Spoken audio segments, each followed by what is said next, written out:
Hi Gary. Still here. Still here. Injury news? Well, Reece has been ill, so he hasn't trained today, so he won't make the game tomorrow. Raheem had a little feeling in his hamstring, more tightness than anything, so looking doubtful for tomorrow as well. And Aubameyang has a slight problem with his back, so again he's looking like he'll miss the game. Apart from that, everybody's okay. Obviously, it would be a nice place for N'Golo to be involved.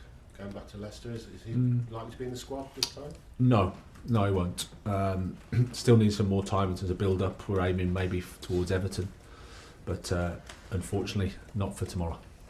You kind of answered this next question in a way by naming a couple of those players from Tuesday who may not be available tomorrow. I was going to say that you seem to have settled on a core of players and a system that you might use going forward. Obviously, things change through injuries and availability. But is that your thinking? And if so, how do you keep those who aren't involved in that core playing week in, week out happy? Well, you just have to do the maths. Only 11 can play, and we've got more than 11. So inevitably, they're not going to be happy. There's no point denying that. That's not to say they haven't been really professional, really supportive of the team, and there's always injuries, there's always things that happen. You know, you look at the situation with Marco Cucurella, for example, wasn't in the squad, and then came in against Dortmund and was fantastic and played a really good game and contributed to us winning. So I think the players know that they just have to be ready. That's how football works. Just have to be ready and keep fighting. Make sure when your chance comes, you're in a good position to play. For example, N'Golo, when he is fit to play, you know, would he automatically get in the starting lineup now? When Thiago Silva's back, maybe not. All these big name players who perhaps haven't got the chance to start they thought they might have.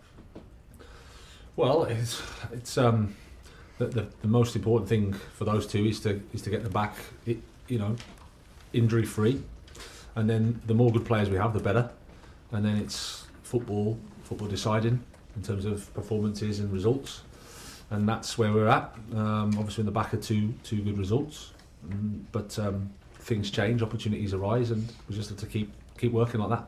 Raheem out, as you said, so it might be good news for Mudryk. Have you? There's reports you've had him into your office to have a chat about the fact he's not hasn't been in the front three the last two games. Well, yeah, he certainly comes into the equation. Absolutely. As a player that we believe in a lot. He's adapting to the new situation. He's, when he arrived, he was in the middle of start of a pre-season campaign, really. So to come in and hit the Premier League run is not so easy to do. But day by day and week by week, he's getting stronger and stronger. So he'll be in the squad tomorrow, and there's a chance that he can play. And Mason Mount, how do you keep him happy? Well, he's the same as everybody else. He wants to play. At the moment, he's just suffering with a slight injury, so he probably needs a little bit more time before he's available properly. But he's happy around the place. He wants to help the team. He's absolutely normal with Mason. No change in that. Wants to help. Wants the team to win. Wants to get injury free and play football. And just finally from me, you said that you had a brief word with the chairman on Tuesday that you said you're still here. Can you give us any more insight into what he said to you and the players afterwards? No, not really. It's like he's the chairman, and I've been doing this job for 12 years, and I speak to the chairman pretty much every week for the 12 years I've been doing my job. It's strange that you keep asking me whether I speak to the chairman or not. I just thought it was such a big night and he looked so happy that half the beer was gone by the time he came out of the dressing room. I wondered what... Half the beer was gone? Yeah, he took a glass in. Okay. He's probably thirsty. Probably thirsty. All that cheering he'd done. We'll leave it there. Thanks, Gary. Lindsay, PLP. Hi, Graham. Just on the back three that it seems like you've settled on, do you think that the squad is more geared for that now, and is that going to be a consistent approach? Well, even in the two games, we've had different back threes. Benoit played against Leeds, and then Mark came in against Dortmund. But we've played that at times this season, and personnel. I mean, Thiago getting injured against Tottenham.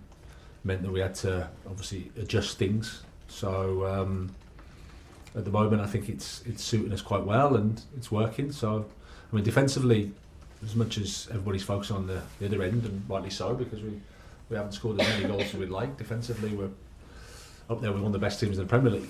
So that's something to be positive about. But clearly, we need to get the other bit right as well, because you need to be balanced. You need to do both sides of the game well. And at the moment, we haven't done it as well as we'd like. But the attacking bit is a little bit more difficult to do than the defending side of things as well. But yeah, consistency always helps.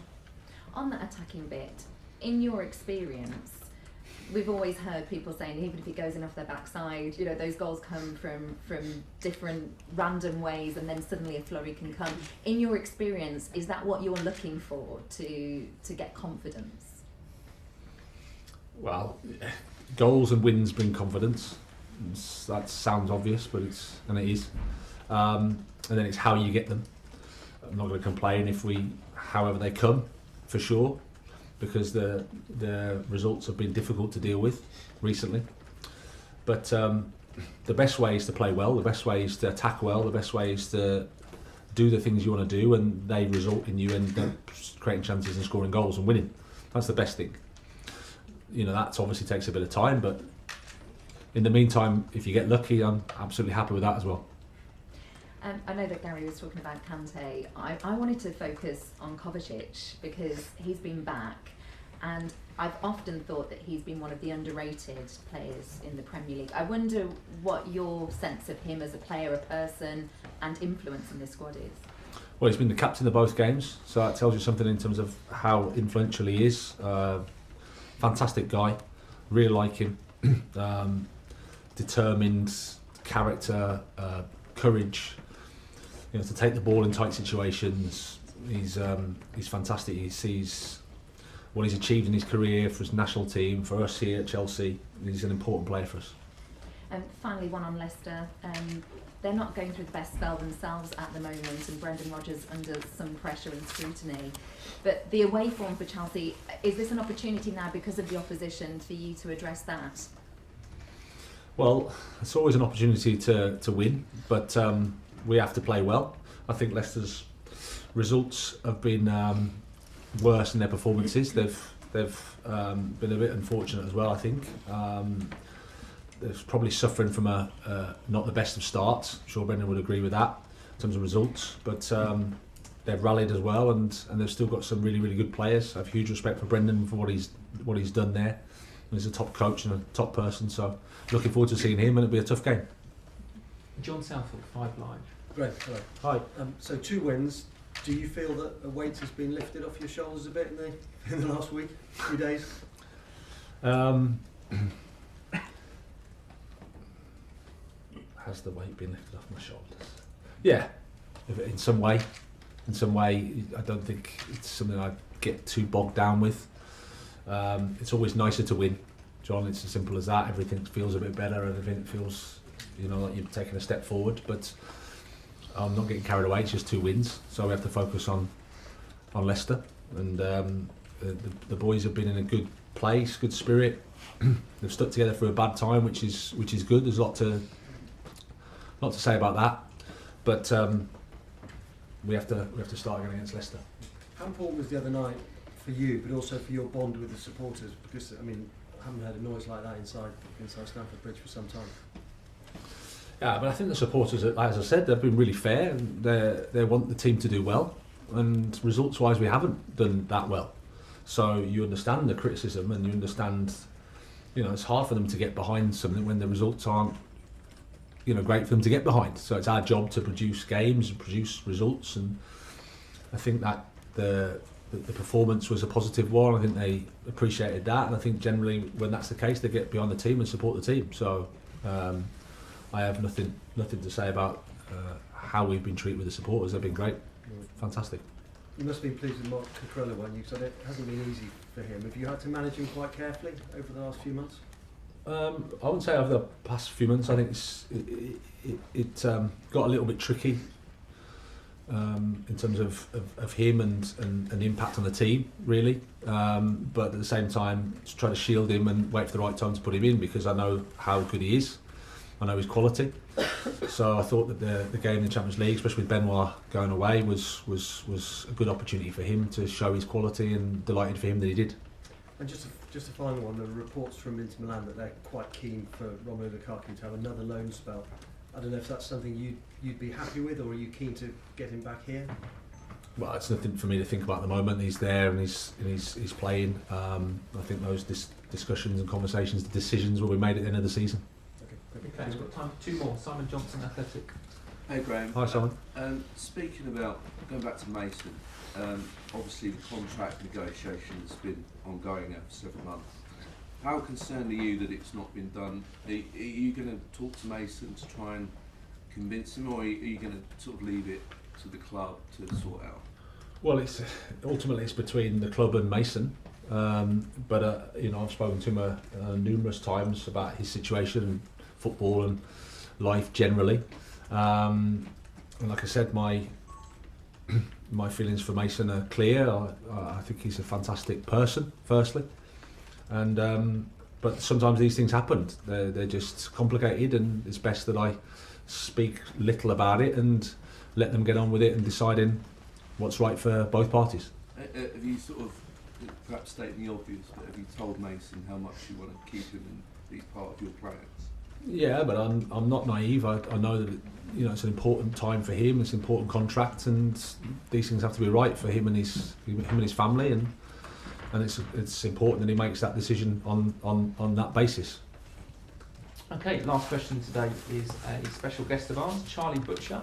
He's here from Make-A-Wish Foundation, and he's got our last question in the broadcast section. Charlie. Hiya. What do you say to your team to motivate them at half time? Ooh. Well, it depends how the game's going, whether they need a bit of a kick up the backside or whether they just need information. But essentially, it's to try to help them, try to work out what we've done quite well in the game, what we need to improve, and if we can improve, how we can improve, and then try and convince them that if they do that, then they can win the game. That's I think that's a summary. Good question, though. Thank you. Thank you, Charlie. And that's the end of the broadcast section. Cameras off, please.